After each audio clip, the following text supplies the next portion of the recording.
성경 말씀 창세기 6장 1절에서 8절입니다. 사람이 땅 위에 번성하기 시작할 때에 그들에게서 딸들이 나니 하나님의 아들들이 사람의 딸들의 아름다움을 보고 자기들이 좋아하는 모든 여자를 아내로 삼는지라. 여호와께서 이르시되 나의 영이 영원히 사람과 함께하지 아니하리니 이는 그들의 육신이 됨이라. 그러나 그들의 날은 120년이 되리라 하시니라. 당시의 땅에는 네피림이 있었고 그 외에도 하나님의 아들들이 사람의 딸들에게로 들어와 자식을 낳았으니 그들은 용사라 고대의 명성이 있는 사람들이었더라.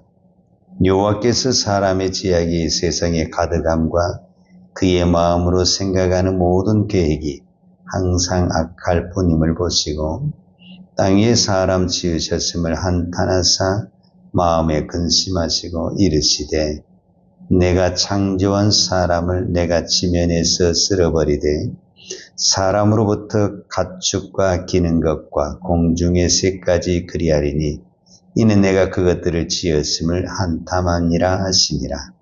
그러나 노아는 여호와께 은혜를 입었더라. 아멘.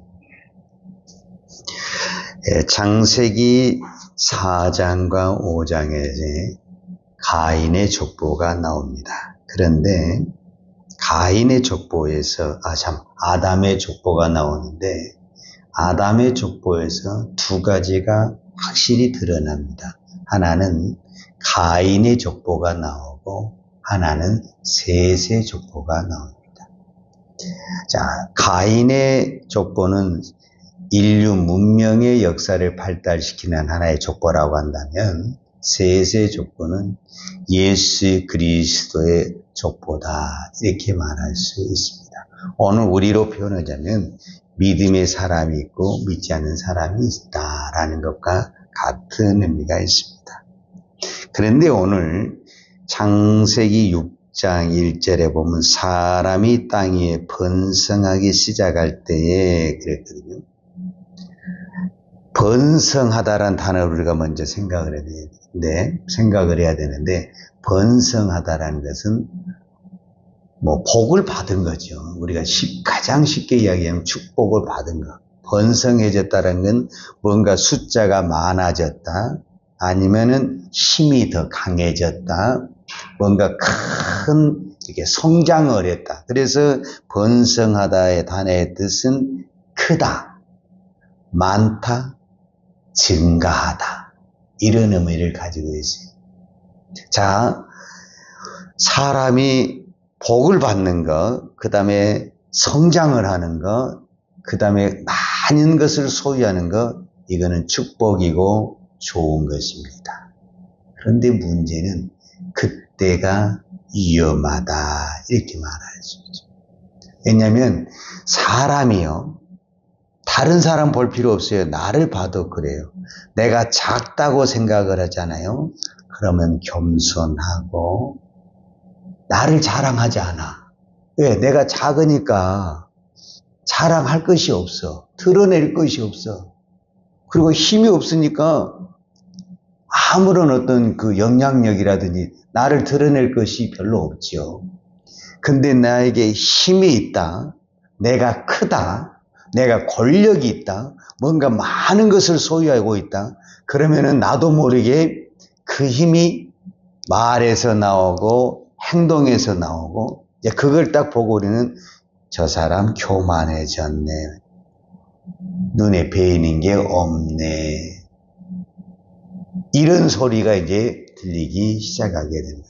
그러니까 오늘 6장 1절에 보면 사람이 땅에 번성하기 시작할 때에 이게 이제 5장과 연결을 해서 우리가 좀 봐야 되는데 5장에 보잖아요. 그러면은 사람들이 보통 기본이 막 700, 800, 900세를 살아.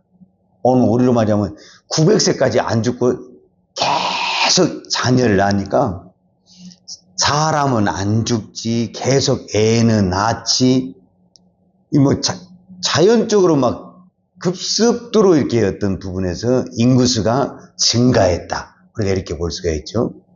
그러다 보니까 인구수가 많아지니까 사람이 많이 모이니까 힘이 생기고, 또 사람이 많아지니까 거기서 또 권력 있는 사람, 힘 있는 사람이 또 등장하게 되고, 이제 이러면서 사람은 힘이 생기면은 하나님을 더 의지하느냐? 역사 이래 물론 몇 분은 계시지만 그런 경우가 그렇게 많지 않습니다. 우리가 힘없고 연약하고 병들 때 주여 나 좀 살려주세요, 은혜를 베풀어 주세요, 공유를 베풀어 주세요, 그렇게 기도하지, 내가 힘이 있고 세상 말로 먹고 배 따뜻하면은 이 정도면 먹고 살만하는데, 우리가 이렇게 생각하게 되는 거예요. 그런데 그 2절에 보면, 이제 오늘 6장 2절이 중요한데, 하나님의 아들들이 사람의 딸들의 아름다움을 보고 자기들이 좋아하는 모든 여자를 아내로 삼은지라 그랬거든요. 여기서 이제 첫 번째로 우리가 생각해야 될 것은 하나님의 아들들이 있고 사람의 딸들이 있다, 이렇게 표현을 했어요. 물론 해석이 여러 가지가 있는데, 이제 보통 일반적인 해석은 하나님의 아들들을 셋의 후손으로 봅니다. 그러니까 오늘 우리로 말하자면 믿음의 자손으로 봅니다.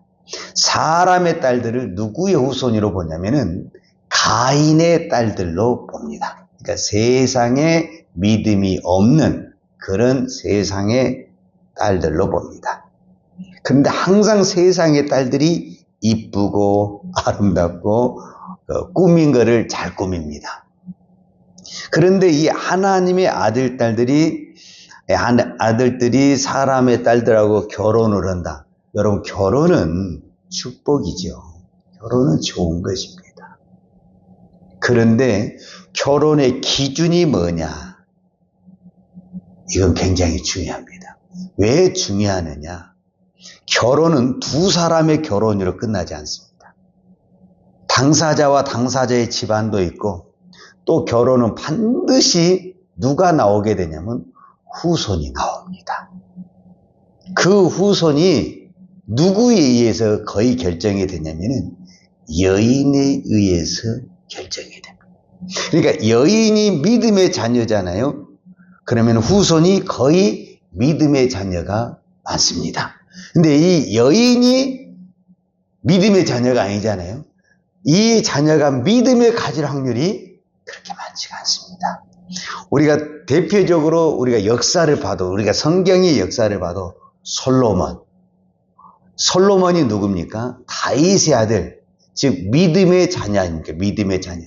그는 하나님 앞에 1000번제를 드리고 하나님께 지혜를 받고 성전을 건축하고 당대에 하나님의 모든 축복을 다 받은 사람이 솔로몬입니다.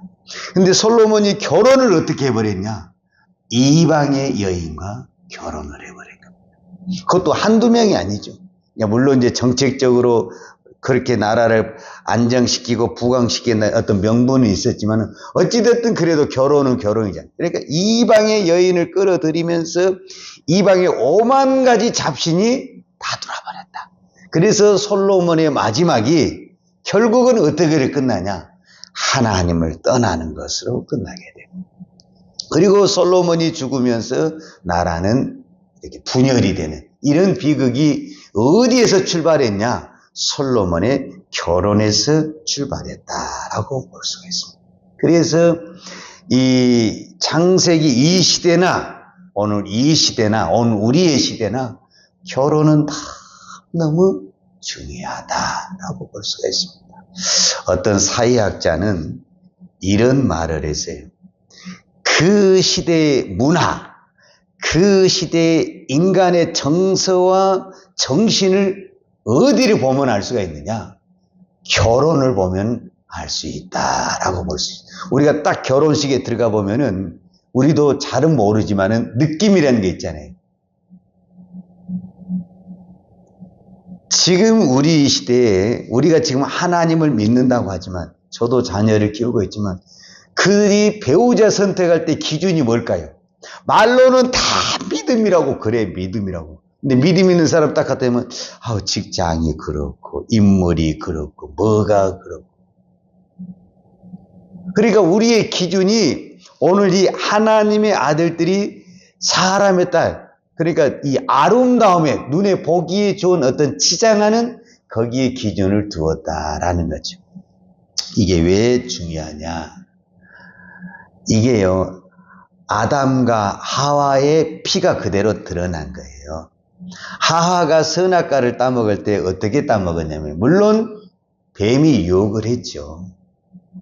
그런데 뱀이 유혹을 했는데 하와가 그 나무를 본즉, 창세기 3장 6절에 그래요. 나무를 본즉 먹음직도 하고 보함직도 하고 지혜롭게 할 만큼 탐스럽기도 한지라. 뭐뭇 함직도 하다. 오늘 아름다움을 보고 이 단어와 같은 의미를 가지고 있습니다. 그러니까 기준이 뭐냐? 눈에 보기에 좋은가. 우리가 정말 하나님을 믿는다면 우리의 기준이 뭐야 되겠습니까? 믿음이야죠. 믿음. 근데 믿음의 사람이 결혼식을 하는데 믿음이 하나도 안 보여. 제가 결혼을 할 때는요, 교회에서 했어요. 교회에서. 지금 교회에서 결혼하는 거 그렇게 많지 않아요. 물론 이제 예식장이 너무 많이 발달되고 더 좋은 문화가 꼭 교회에서 해야 좋다, 예식장에서 나쁘다, 그런 거는 아니죠. 교회에서 하든 예식장에서 하든 우리가 정말 하나님 앞에 믿음으로 예식을 가질 수만 있다면 그거는 좋은 거죠. 그런데 그런 부분이 사라졌다. 그 원인이 어디에 있느냐? 교회의 타락이다라고 보는 거죠. 사실 우리는 정치가 타락했다, 경제가 타락했다 이런 단어를 쓰잖아요. 그런데 그 1번이 사실은 교회의 타락입니다. 여러분 정치계에 가보세요. 그 다음에 경제계에 가보세요. 교회 다니는 사람 있어요, 없어요? 반드시 있어요. 물론 다는 아니지만 몇 명은 반드시 있어요. 그러면 그 사람들이 그곳에서 정말 믿음으로 그 단체에 들어가서 한다면은 그렇게까지 되지 않아요. 그런데 믿는다고 하는 우리가 그게 안 되는 거예요. 여러분 교회가 언제 타락한 줄 아십니까? 교회가 크게 지었다. 교인 수가 많아졌다. 교회가 커지고 교인 수가 많아지는데 왜 이게 타락인가? 제가 목회자로서 느끼는 건데, 목회자의 타락은 다른 게 아닙니다. 날마다 하나님 앞에 기도하고 성경과 싸움하는 시간을 가져야 되거든요. 그런데 교회가 커질수록 우리는 기도하는 시간, 성경과 싸우는 시간이 줄어들게 되게 되는 거예요. 이게 보이지 않는 타락의 지름길이다라고 볼 수 있어요. 이거는 목회자뿐만 아니라 저는 우리 성도에게도 동일하다라고 봅니다. 여러분 우리가 무슨 힘으로 이 세상을 이기겠습니까? 기도하지 않냐고, 말씀 보지 않냐고, 예배 드리지 않냐고, 무슨 세상의 힘으로 세상을 이긴다? 그럴 수는 없습니다. 우리의 힘은 말씀에서 나오고 기도에서 나오고 예배에서 나오는 겁니다. 근데 우리가 번성하잖아요. 우리가 먹고 살만하잖아요. 그럼 가장 먼저 줄어드는 시간이 어디가 줄어드냐면은 예배 시간이 줄어들게 되고 기도 시간이 줄어들게 되고 말씀을 보는 시간이 줄어들게 됩니다. 요즘 우리가 말씀이 홍수처럼 쏟아진다고 하죠. 아무리 홍수처럼 쏟아지면 무슨 소용이 있습니까? 내가 듣지 아니하고 보지 아니하고 내가 깨어 기도하지 않냐면은 그건 그냥 흘러가는 물이 되는 것이죠. 그래서 우리는 누구를 탓할 필요가 없습니다. 여러분 누가 뭐 어쩐다, 교회가 어쩐다, 정치가 어쩐다, 경제 그렇게 말할 우리는 자격이 없습니다. 나도 지금 깨어서 더 많이 기도하지 못하고 내가 말씀에 사로잡혀 살지 못하면서, 그래서 우리는 남을 탓하기 전에 오늘 이 창세기 6장 1절과 2절의 말씀이 오늘 나다. 하나님의 아들들이 세상의 아름다움을 보고 넘어가고 있고 그쪽으로 눈이 돌아가고 있다는 그 자체가 이미 우리가 지금 믿음의 길을 탈선을 하고 있다라고 볼 수가 있죠. 오늘도 우리가 이 새벽에 이 추운 날씨에 우리가 하루를 시작하는 이 시점에서 기도할 수 있는 것 정말 저는 하나님의 은혜라고 봅니다. 내가 과연 언제까지 이렇게 새벽을 깨우며 기도할지 우리는 다 장담을 할 수가 없죠. 왜냐하면 내 건강을 내일을 장담을 못하니까. 그러나 하나님이 할 수 있는 은혜를 주실 때까지 우리는 이 새벽을 깨우며 기도해야 될 줄로 믿습니다. 기도하겠습니다. 하나님 아버지 감사합니다. 오늘도 기도로 하루를 시작할 수 있는 은혜를 주신 아버지 하나님 감사합니다. 이 시대가 믿음의 기준이기보다는 사람들의 눈에 보기에 좋은 대로 흘러가는 이 시대에 우리가 어떻게 이 시대의 흐름을 이겨내고 믿음의 길을 갈 수 있습니까? 기도하지 않냐고는, 하나님의 말씀을 붙들지 않냐고는 이 길을 걸어갈 수가 없습니다. 오늘 저희들에게 이 믿음의 은혜를 부어 주시옵소서. 그 시대가 가장 타락할 때에도 하나님은 노아에게 은혜를 부어주셨다고 그랬습니다. 그래서 노아는 당대에 하나님의 사람으로서 하나님 앞에 쓰임받는 하나님의 종이 되었습니다. 오늘 저희들에게 이 믿음의 은혜를 부어 주시옵소서.